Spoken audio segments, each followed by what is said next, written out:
into the voice coil, it reacts to the magnet force and moves back and forth. That's a good thing, but the bad thing about iron is that it's also electrically conductive. And you might remember from when you were kids in physics class, and you had the red and white magnet, and then you had the coil, and then you put the magnet into the coil, and the needle began to move because you're now beginning to induce the magnet field around the magnet into the coil, into the electrical conductivity, right? The exact same thing happens when the coil goes back and forth. So when we put a current into the coil, it will have magnetic fields around the coil.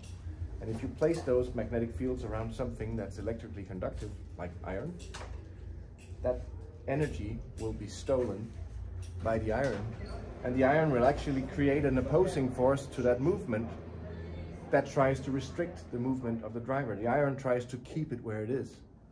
That's called eddy currents. And this creates a lot of distortion. And all speakers have this. It's not uncommon to have 2 to 5% current distortion in a speaker before it starts playing, just because of this phenomenon, because it's using iron instead. So what we do to avoid that phenomenon, I can pass this around, there are 2 parts, is that we replace the iron parts with something we call SMC, soft magnetic composite. It's a pulverized iron powder, but each single grain of this powder is coated individually with a ceramic coating. So when we press it into a form like a pole piece or a ring or something like that, none of the iron is touching each other, but it's sitting so close to each other that it's still magnetic. So all the problems with electric conductivity we can remove. This material that we use is 10,000 times less electrically conductive than iron. So we preserve all the good things about iron and remove all the bad things, and that reduces distortion drastically. So in a driver like this one, if I were to measure that 1 kilohertz and measure the third harmonic distortion on this one, if the difference between an iron driver and an SMC driver is 18 decibels third harmonic distortion at 1 kilohertz. And that's not something that, that looks good on paper. That's something you can hear.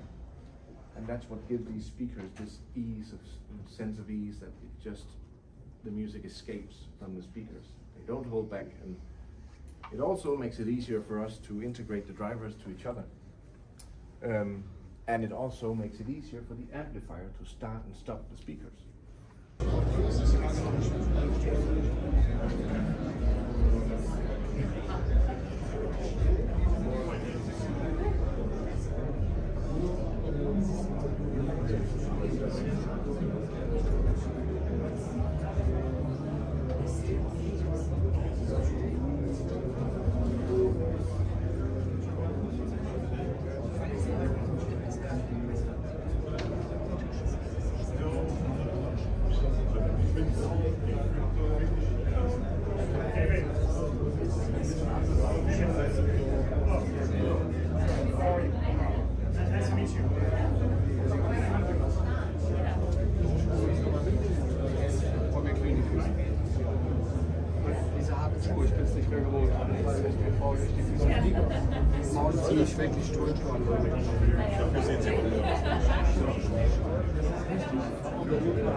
Ich habe schon ein bisschen Gabriel gesagt, wir sind so wenig. Also zum Vorführer haben wir genügend da, also Zusage.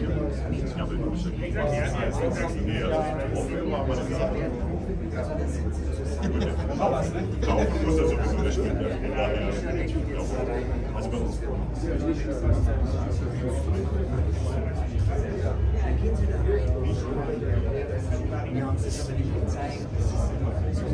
Genau. Und zeigt mir das Exempel, wie wollte das jetzt mitnimmt. Flüssigkeiten gehört. Ja, das ist auch gut. So sicher. steht natürlich dieser Teil so Französisch und das ist nur nicht. Und das bin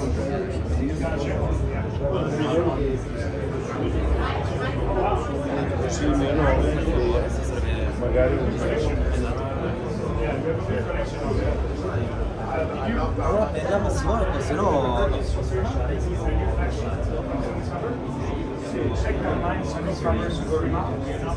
Attends, mais...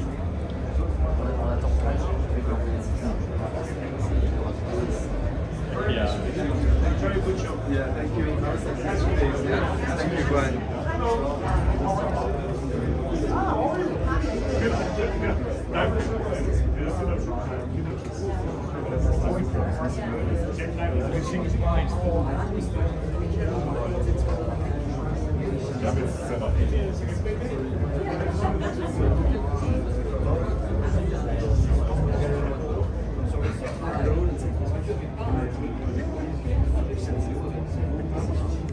It's fantastically dynamic, but it's not sharp, it's not edgy, it's smooth at the same time. And you know, it's one thing is to state that we can measure and we can, you know, I want to prove it to you that the theory is right. So we talked about the physics class when you were kids, and let's imagine ourselves back in the classroom, 3rd grade. Okay, this is a copper tube, somewhat similar to a copper coil. In this instance, the tube stays still and the metal moves. So copper is not magnetic.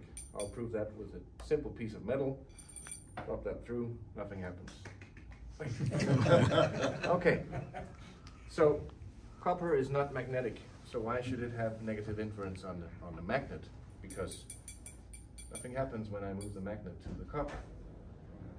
It's not magnetically conductive, but it's electrically conductive. And that's where the problem is, that when I begin to introduce movement to the magnet, we begin to introduce eddy currents into the copper tube that introduces a opposing force to the movement, like so. This is a very small magnet. We like to use powerful magnets, so let's up the ante on the magnet system and see what happens. It's moving, just very, very slowly. So the bigger the magnet, the bigger the problems if you use an iron driver, or if you use something that's electrically conductive near the voice coil. That's why we use SMC, because I could take this piece of SMC, put this through it, it would fall through just like this metal piece. That's why we get this freedom of the sound. So we also use, SMC is unique to Dali. We have a patent to use this in speakers and headphones. But we also learned from the core that the driver is not the only place where you have magnetic fields around the coil. There's also crossovers in the speaker. And the crossovers create magnetic fields. And typically a crossover component like this one, if the inductance value is big enough, you put an iron core into the inductor. We found out that if you replace the iron core with SMC instead, we could lower the current distortion in the coil by 4 times before the signal even reaches the drivers. So we can have the best drivers in the world, but if the signal is distorted coming in, and current distortion, the drivers can't tell if that comes from the amplifier or the coils or the cables, wherever it can come from. And it doesn't really make sense that you have 0.0000001% harmonic distortion from the amp if your drivers are distorting 2, 3, 4% before it even begins to play. So it's not saying that distortion is the Achilles heel of speaker design. It's not the only thing you should care about. There's also timing in the drivers, there's dispersion, there's all those things. But if you have low distortion and low loss to begin with, all the other things becomes much more easy to deal with. Hope that makes sense. So I'm going to play you some live music with a German artist called Nils Fram.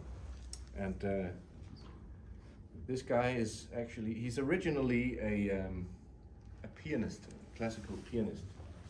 and he experiments a lot with building his own instruments and stuff like that. But sometime he lived in Copenhagen and got good friends with a guy called Trendemøller. And he slept on his couch for a year or so. And Trendemøller taught him how to do electronic music. So I'm going to play you some of his electronic stuff, but from a live concert. If you like this and you have a home theater as well, this one is just in stereo, played from Tidal, but this one you can actually get in Dolby Atmos on Apple Movies, which is really, really good.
Ich mag die auch.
40.